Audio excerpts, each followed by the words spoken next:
First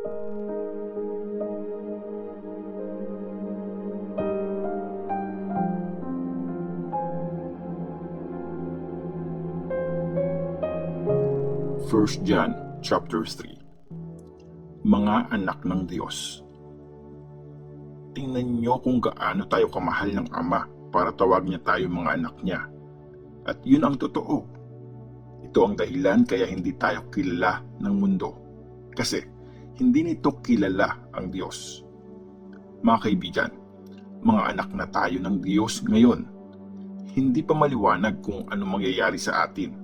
Pero alam natin na pag nagpakita si Christ, magiging kagaya natin siya.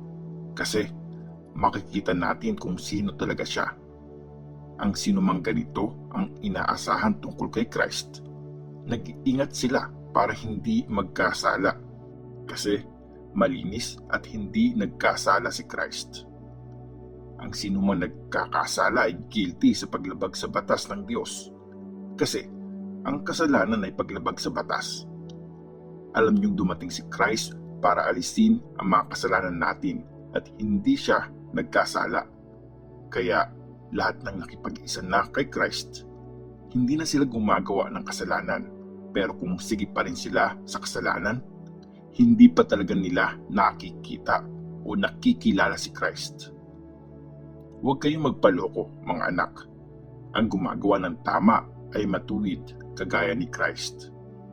Ang taong patuloy pa rin sa pagkakasala ay pag-aari ng devil.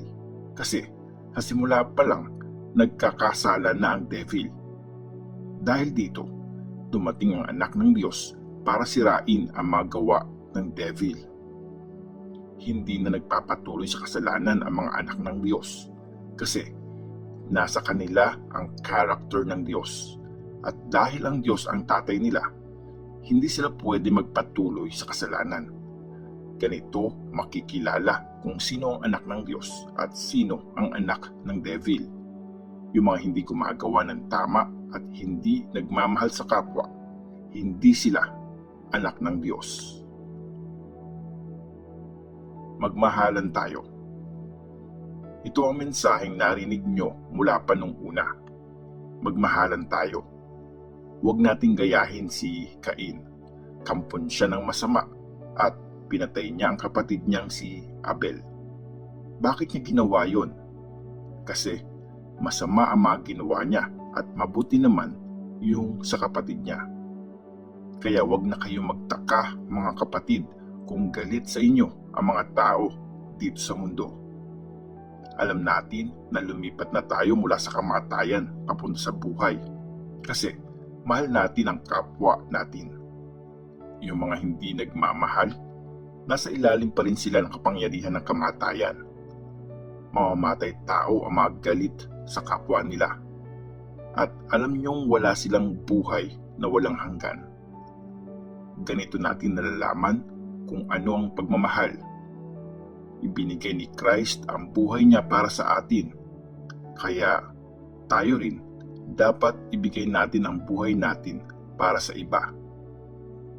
Kung nakita ng isang may kaya sa buhay yung kapwa niya na nangangailangan pero hindi naman niya tinulungan, paano niya ngayon masasabi na mahal niya ang Diyos? Mga anak, ang pagmamahal natin hindi dapat puro salita o daldal lang. Dapat magmahal tayo ng totoo, yung nakikita sa mga ginagawa natin. Confidence sa harap ng Diyos. Pag minamahal natin ang iba, alam natin na nasa panig tayo ng katotohanan at may confidence tayo sa harap ng Diyos. Pero kahit na nakukonsensya tayo, mas makapangyarihan ng Diyos kesa sa konsensya natin at alam niya ang lahat ng bagay. Kaya nga, mga kaibigan, kung malinis ang konsensya natin, confident tayong makakalapit sa harap ng Diyos.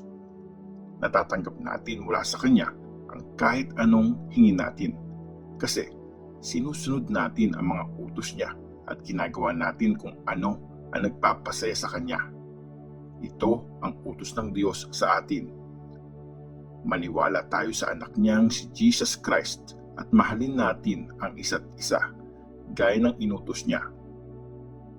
Namumuhay na may pakipag-isa sa Diyos ang mga sumusunod sa utos ng Diyos at nakikipag-isa din ang Diyos sa kanila.